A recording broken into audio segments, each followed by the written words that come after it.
The education academy में सभी विद्यार्थियों का पुनः स्वागत है। यहाँ पर क्लास 9th का मैथ देखेंगे। चैप्टर 1। चैप्टर का नाम है नंबर सिस्टम, जिसका हिंदी होगा संख्या पद्धति। देखिए, संख्याएं कई प्रकार के होते हैं, तो मैं ऐसे ही 5 मिनट में आपको बता देता हूँ। उसके बाद फिर आपका पहला सवाल देखेंगे। तो पहले संख्या की बात कर लेते हैं। नंबर सिस्टम का मतलब होता है संख्या पद्धति। तो संख्याएं कई प्रकार के होते हैं। प्राकृतिक संख्या भी होता है। प्राकृतिक संख्या का मतलब है कि गिनती की संख्याएं, जैसे 1, 2, 3, 4, 5, ऐसे करके अनंत तक गिनती की सभी संख्याएं प्राकृतिक संख्या होती हैं। अगर पूर्ण संख्या की बात करें तो पूर्ण संख्या होता है अगर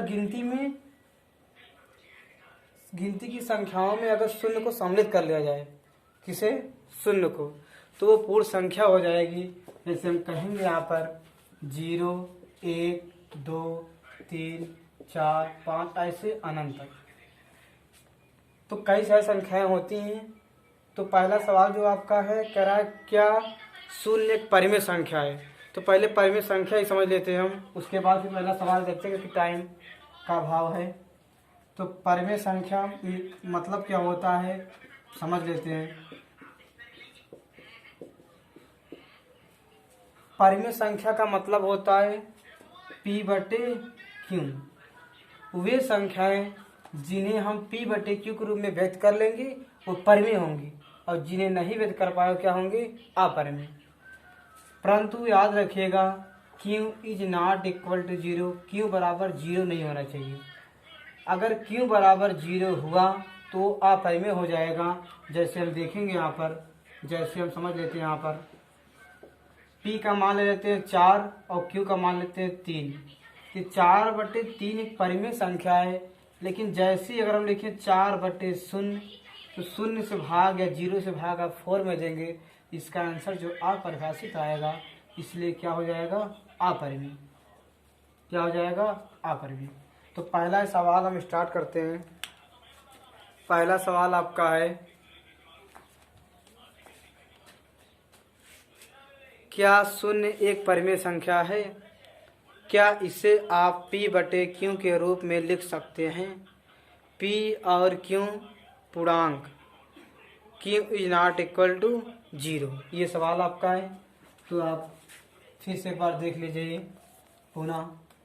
नंबर सिस्टम का मतलब होता है संख्या पद्धति। तो संख्याएं कई प्रकार के होते हैं। तो अगर हम आपको पहला सवाल स्टार्ट करते हैं, अगर आप कहेंगे संख्या के बारे में बताना, एक वीडियो में अलग से उसका बना दूंगा। तो आप प्राकृतिक संख्या 1 से स्टार्ट अनंत तक होती हैं। 1 से अनंत तक संख्याएं प्राकृतिक संख्या होगी। पूर्ण संख्या, यदि प्राकृतिक संख्या में 0 को सम्मिलित कर लिया जाए तो पूर्ण संख्या होती है। ऐसे धनात्मक संख्या, ऋणात्मक संख्या, दशमलव संख्या, परिमेय संख्या, अपरिमेय संख्या, ऋण संख्याएं, वर्गमूल संख्या, घनमूल संख्या, तो कई संख्याएं होती हैं। तो हम पहला सवाल स्टार्ट करते हैं आज। अगर आप कहेंगे तो इसका हम वीडियो बना देंगे, पहले संख्या ही बता देंगे पूरा कितनी प्रकार संख्याएं होती हैं। तो आज पहला सवाल देखते हैं। तो परिमेय संख्या आप समझ गए होंगे। परिमेय संख्या का मतलब होता है P/Q। अगर संख्याओं को P/Q के रूप में व्यक्त कर पा रहे हैं तो परिमेय होगा। अगर नहीं व्यक्त कर पा रहे हैं तो क्या हो जाएगा? अपरिमेय। परंतु याद रखिएगा Q बराबर 0 नहीं होना चाहिए। जैसे ही Q बराबर अगर 0 हुआ तो सीधा सीधा अपरिमेय हो जाएगा। तो देखिए पहला सवाल हम लिख रहे हैं बोर्ड पर, आप लोग लिख लीजिए। पहला सवाल है आपका, क्या शून्य एक परिमेय संख्या है? क्या इसे आप P/Q के रूप में लिख सकते हैं, जहां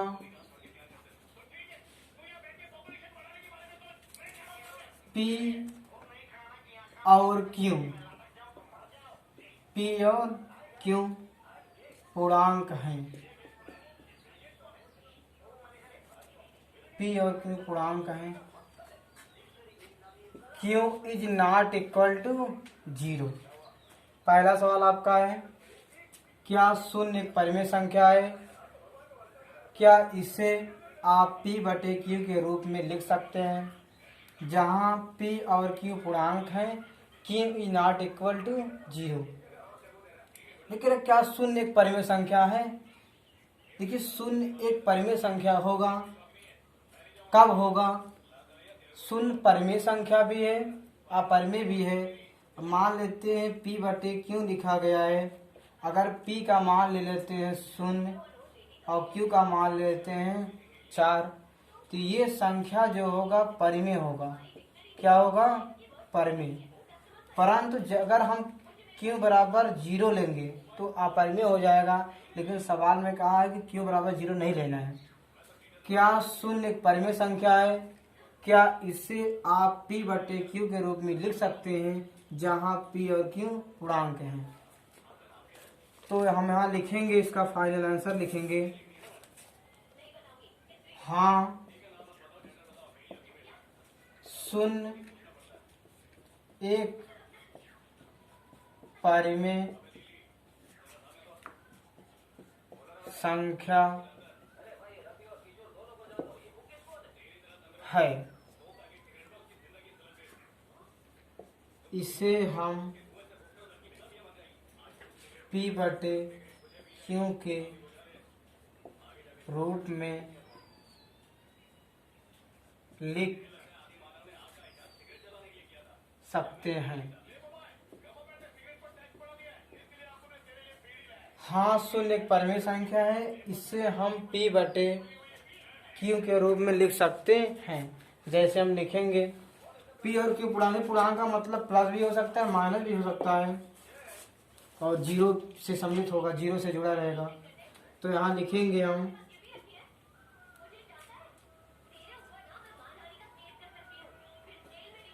5/3, ये परिमेय हो जाएगा। शून्य कहा था तो शून्य से लिखेंगे, तो यहाँ लिखेंगे 0 और बटे में 3। यहाँ देखिए, आप देख पा रहे होंगे कि P का मान, तो आप लोग ये लिख लिए होंगे। देखिए, यहाँ पर कहा था सवाल, क्या शून्य एक परिमेय संख्या है? तो आप लिखेंगे हाँ शून्य एक परिमेय संख्या है। कह रहा क्या इसे आप P बटे Q के रूप में व्यक्त कर सकते हैं, लिख सकते हैं? तो हाँ, इसे आप लिखेंगे, हाँ इसे हम P बटे Q के रूप में लिख सकते हैं। कैसे लिखेंगे? देखिए यहाँ लिखेंगे हम, फिर ये भी कहा था कि P और Q पूर्णांक हैं, लेकिन Q बराबर 0 नहीं होना चाहिए। तो P और Q पूर्णांक होना चाहिए, तो यहाँ जैसे लिख देते हैं -4/3। ये P Q पूर्णांक के क्या हो जाएगा? परिमेय। लेकिन यहाँ कहा क्या? शून्य एक परिमेय संख्या है, तो हम यहाँ लिखेंगे 0/4। ये क्या हो जाएगा? परिमेय हो जाएगा। ऐसे आप लिख सकते हैं 0/3 कामा करके लिखेंगे आप। लेकिन देखिए कहाँ Q बराबर 0 नहीं, Q बराबर 0 नहीं लिखना है, तो यहाँ सिद्ध हो रहा है। देखिए, ये परिमेय होगा क्योंकि P का मान 0, Q का मान 4। ये परिमेय संख्या, ये भी परिमेय संख्या। ऐसे कई परिमेय संख्या आप लिख सकते हैं। कर लीजिए सभी लोग करिए। बंद करिए।